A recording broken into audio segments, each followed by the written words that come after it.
once again, Marvel dominated. 7 out of the top 10 were Marvel comics. Most of them were related with the wars. Star Wars, the Civil War, the Secret Wars, Darth Vader, Lando, and the only 2 that weren't related with any of the wars were The Amazing Spider-Man, Renew Your Vows. DC, once again, Batman and Justice League, just two of DC titles. Again, most of their iconic ones, Wonder Woman, Green Lantern, they're all down there in the 60s. Mm-hmm. So that's not too good. And the last one is Walking Dead. Image had one in the top 10. Oh, wow. All right, awesome. And they also, I got the top 10 graphic novels that came out. It was funny, the graphic novels the last month were dominated by Image. Image had half of them in the top 10.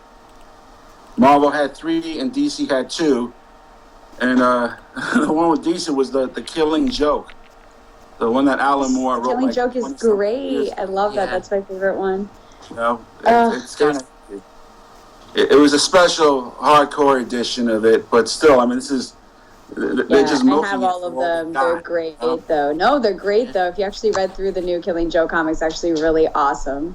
There's going to be an increased buzz with that because they're using a lot of this new Joker that we're going to see in the films is based on the Killing Joke, and they're also doing the animated film adaptation of it. I want to say either this year, at the beginning of next year. So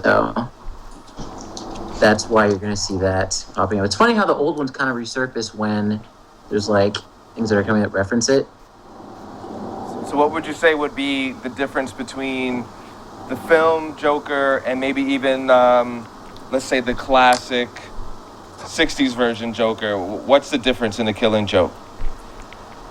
Worlds of difference, dude. Like 66. A lot darker, a lot.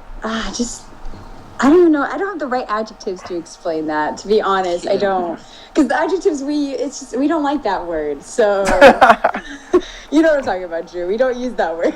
Well, classically with Joker, I believe, as far as if I'm correct, comic book history, the Joker only really walked around with a gun, maybe, or pulled out a real gun, maybe twice. He had or 3 in comics. The early comics. Yeah. Constantine will be able to reaffirm this one, but it's like he had a lot of the hokey gag devices that were somehow lethal, like the squirting flower that had acid as opposed to water.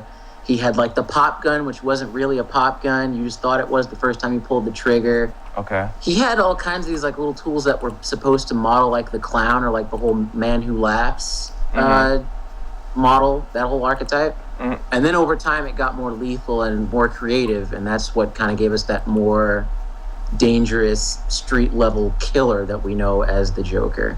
He mixed heavy artillery that had kind of a weird dark comedic theme to it as well.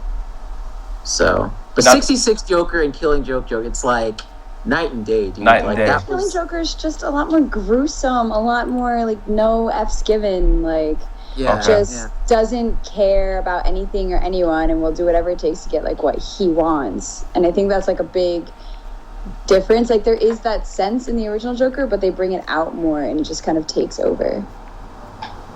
So there's elements of the 66 Joker in the later iterations of Joker, but I think ultimately that's just kind of the wrapping or packaging around this really effed up, no F's given character that Krystel's talking about. So yeah, that's vast differences, but they're kind of modeled in the same theme. Now, going through this top 10 comic book list, Dean, I'm seeing movies. It seems that all these, anytime there's any kind of buzz about either changing a script or a movie coming out, it really pushes buying the comics. Would that be your same take, or no, it's actually material getting better? No, you're 100% right on the button with that. There is a correlation, which is why Fox was so upset that Marvel canceled the Fantastic Four comic. Wow. Fox was not expecting Marvel to cancel the FF when they had the movie coming out. That's what it is. We all know how we felt about that movie. With the Killing Joke. What? I said we all know how we felt about that movie, though, so it makes sense, right? It's So, good. It's personal between those two. Like with the Killing Joke being a hot seller, it's because, like Drew said, the movie's coming out, the animated features coming out, with the, Star Wars is coming out. So, of course, those titles are going to sell. The Civil War is going to come out, and, they didn't have to redo the Civil War story. It's a marketing. You're forgetting, They really didn't. you can push. Don't even look at Marvel. You're forgetting who the head honcho is. Disney's the biggest marketing machine out there. They take Hamlet and they turn it into the Lion King. I mean, whatever they can market, they'll do. They're the marketing kings. So it's just that's just the way it is. But for DC to have its most iconic characters, I mean, again, I gave you the top 10. No Action Comics up there. No Superman. No Wonder Woman. No Green Lantern. I mean, doesn't look good for DC. Though I love the DC Bombshells Wonder Woman so much. Her outfit is just... Yeah, that's my favorite iteration thing so far. going on. It's really, that 40s thing. It's really nice. Yeah, in fact, last year at the Comic-Con, we saw that woman dressed as the Bombshell. Remember, Seven? Mm-hmm. And you took a good photo of that. I think it's still on our site. Yeah, the Cosbabes, they do a great really DC Bombshell cosplay group. They're stationed in New York, actually. And they always have a really good DC Bombshell look. Even like the Hawk Girl, the, Captain America, they have all of them. So it was nice to see them all together. Actually, that's a perfect segue. What's going on in cosplay news? Oh, right. Yes, cosplay, speaking of. Well, I guess last week was Dragon Con, so that was really awesome for the cosplay world because there were so many amazing different cosplays there. I didn't know what to do. I linked up with a lot of people that we met through Instagram or through Twitter, things like that, where we all met up and just got great pictures, which should be up later today once I can figure out what to do with my camera.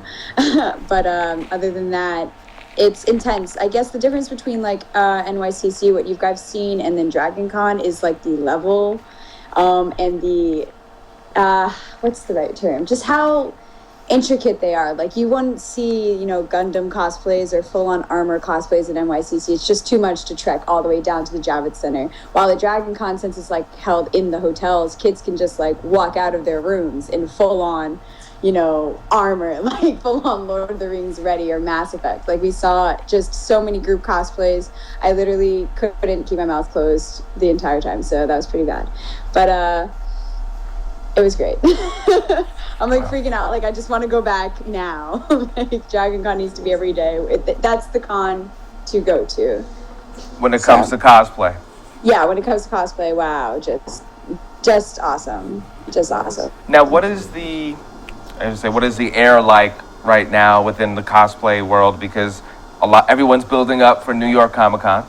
Everyone's tense right now. Cosplay world right now is get it done. We have no time with what money. It's just con after con after con from here on. WinterCon. It's getting intense because it's I realize I'm crap. I need 3 more cosplays. I've got less than a month to get this down. I just got back from Dragon Con. I'm not ready.